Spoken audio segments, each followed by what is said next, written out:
বন্ধুরা, পটলের রেসিপি তো আপনারা অনেকে খেয়েছেন। পটলের দরমা, পটলের কোরমা, পটলের রসা, পটলের ভাজা, পটলের ভর্তা।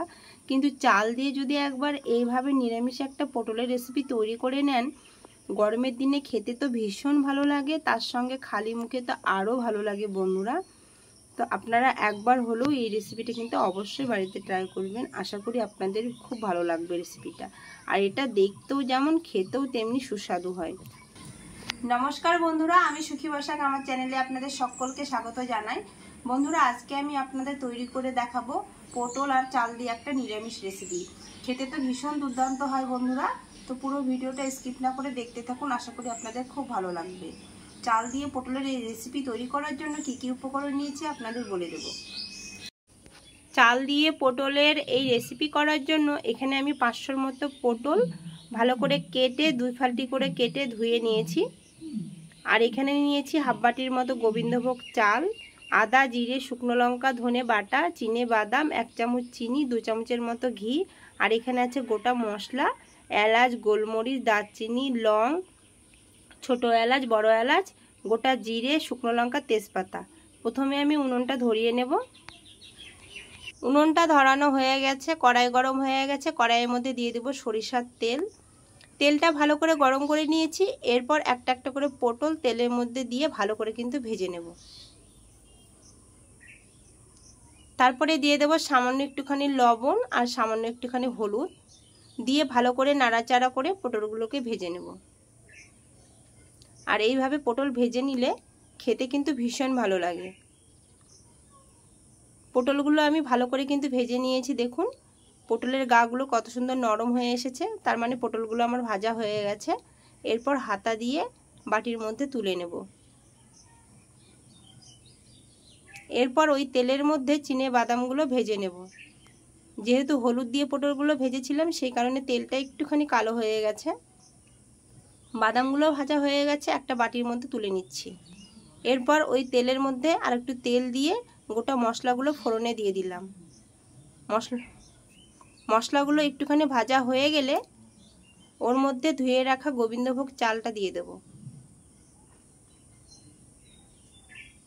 এরপর একটুখানি নাড়াচাড়া করে নেব। তারপর সামান্য একটুখানি হলুদ দিয়ে ভালো করে চালটাকে কিন্তু ভেজে নেব। আর চালটা যত ভালো ভাজা হবে তত খেতে ভালো লাগবে। চালটা দেখুন কত সুন্দর করে একদম ঝরঝরে করে ভেজে নিয়েছি, দেখেই বোঝা যাচ্ছে কত সুন্দর হয়েছে ভাজাটা।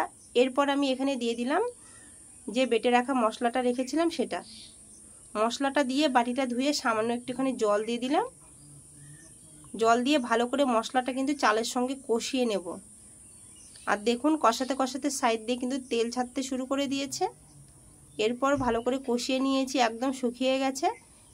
তারপর দিয়ে দিলাম ওখানে 1.5 বাটির মতো জল দিয়ে চালটাকে ভালো করে কিন্তু ফুটিয়ে নেব।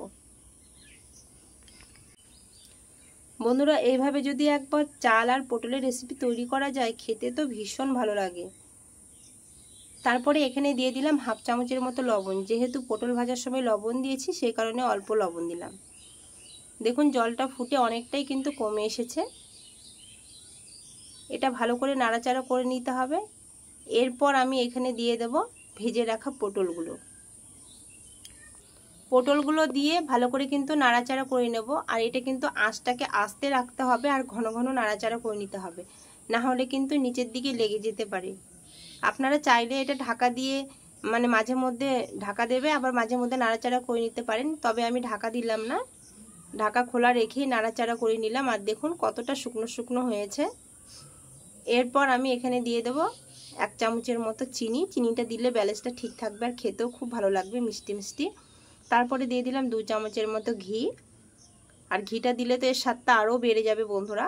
আর নামানোর আগে দিয়ে দেবো এখানে চিনে বাদাম ভাজা। সব কিছু দিয়ে ভালো করে মানে মিশিয়ে নেব। আর দেখতেও মানে যতটা সুন্দর হয়েছে খেতে তার থেকে বেশি সুস্বাদু হয়েছে বন্ধুরা। এরপর প্লেটের মধ্যে তুলে নিচ্ছি। দেখুন খুব একদম রসও রাখিনি আর খুব একদম ঝরঝরাও করিনি।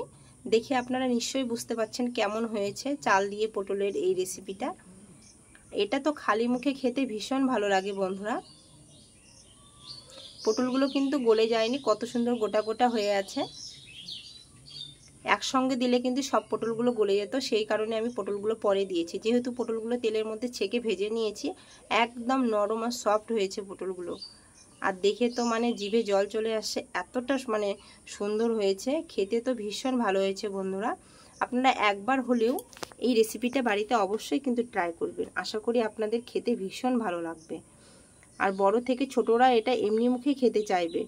আপনারা ইচ্ছে করলে এটা সন্ধে কিংবা সকালবেলা তৈরি করে খেতে পারেন। বন্ধুরা আশা করি আপনাদের পটল আর চাল দিয়ে রেসিপিটা আপনাদের খুব ভালো লেগেছে। ভালো লাগলে অবশ্যই কিন্তু কমেন্টে জানাবে, লাইক করে দেবে, শেয়ার করে দেবে, আর আমার চ্যানেলটাকে সাবস্ক্রাইব করে দিয়ে পাশে থাকা বেল আইকনটা অবশ্যই প্রেস করে দেবে নিত্য নতুন ভিডিও পেতে। আজকের মতো এ পর্যন্তই, আবার দেখা হবে অন্য কোনো রেসিপিতে। আপনারা ভালো থাকবেন, সুস্থ থাকবেন, সাবধানে থাকবেন। নমস্কার।